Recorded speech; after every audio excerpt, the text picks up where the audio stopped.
From Cannibal Holocaust to Silence of the Lambs, whether it's jungle savages or musicals, cannibalism is a big part of the horror genre. It's definitely a scary thought. I mean, you do have characters like Jason Voorhees or Michael Myers that are out to slit some throats and such, but along comes Leatherface, and he has no intent to kill you in cold blood over something like revenge or family genocide. He's just hungry. So we've got great cannibal characters like Hannibal Lecter and Leatherface, but I'm not here to talk about either of them. I'm here to talk about George Eastman's role in one of my personal favorites, Joe D'Amato's Anthropophagous. First question you're probably asking is, what's an anthropophagus? Well, the movie is about a cannibal that kills an island full of people. A group of tourists become stranded on the island and are stalked by said resident cannibal. So that has what to do with the title of the movie? Well, simply put, anthropophagus is just a fancy word for cannibal.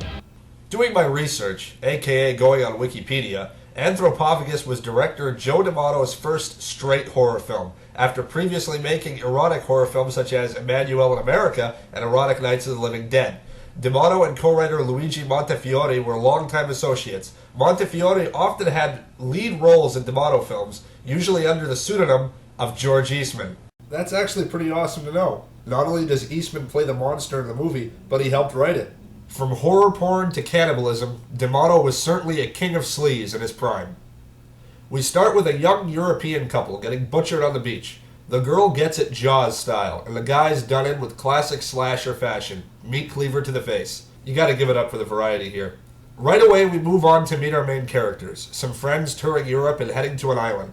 In a slasher movie, we usually get a prophet of doom. This one comes with a spiritual girl into tarot cards. Her cards predicting that they're doomed if they go to the island. You know, if you think about it, that's probably one of the most realistic prophets of doom in one of these kind of movies. Friday the 13th had Crazy Ralph, Halloween had Dr. Loomis, this movie has a spiritual New Age chick. And I'm willing to bet all of us have known at least one person like that at one point or another.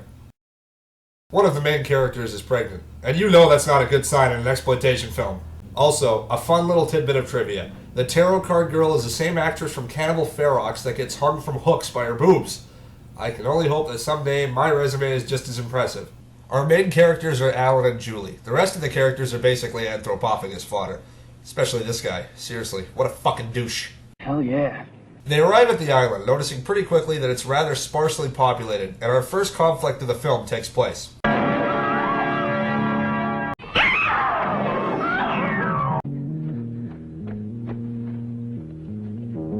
Let me go! She's out there on the boat! I gotta get to her! So now that they're stuck on the island for a while, they might as well get settled into the creepy house. Shortly after doing so, they discover a blind girl, hiding in a barrel, covered in blood. She babbles a mad tale, something about a horrible monster that reeks of blood. I'm the only one who knows when he's coming, and I'm never wrong. I know by the smell. Who is he? How do you know that, Rita? Blood.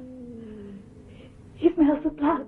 Tarot Girl is totally into the douchebag, and he totally rejects her. You'd better try to get some sleep now. He rejects her because he's like so into Julie. But of course, Julie rejects him because, well, he's a fucking douche. Hell yeah. Tarot Girl spots them together. Julie ends up being locked out. You know, typical high school drama. But enough of that, because it's time for the Eastman alarm to go off.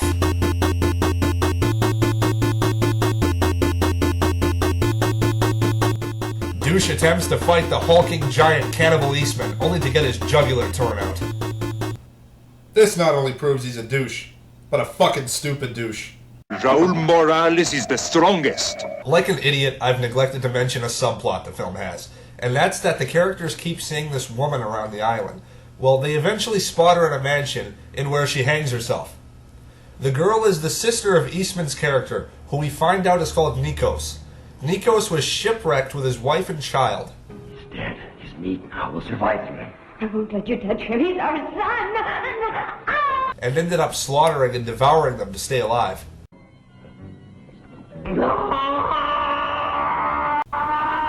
Jesus Christmas! I think I can read something. There have been many deaths. Now in the village, they're talking about the monster. The tourists are leaving the island, but he goes on murdering. The police have come, but there's nothing they can do to him. I've hidden the bodies. Without bodies, there's no proof. So basically the plot is that Nico's sister has been keeping her monster brother a secret. At any cost. Around this point of the film is where it really starts to pick up. There are some wonderfully creepy shots of Eastman, great suspense and tension, and some really gruesome death scenes. Warning! If the act of eating a fetus disturbs you, stop being a little bitch.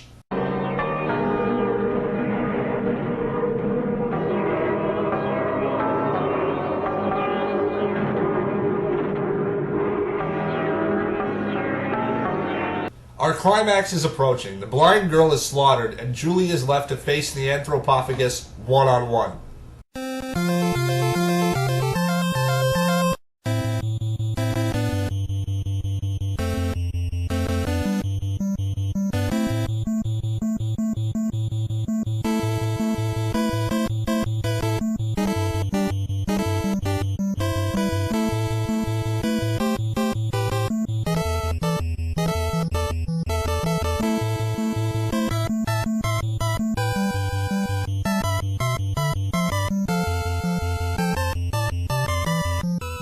Alan shows up to save the day, driving a pickaxe into Nico's stomach, spilling his guts, leading to one of the most fucking metal things you can see at the end of the movie, the devouring of one's own guts.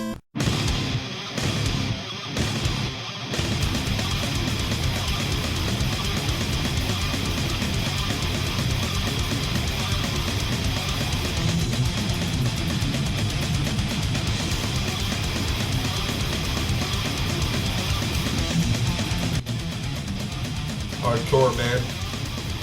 Fucking hardcore. Hell yeah.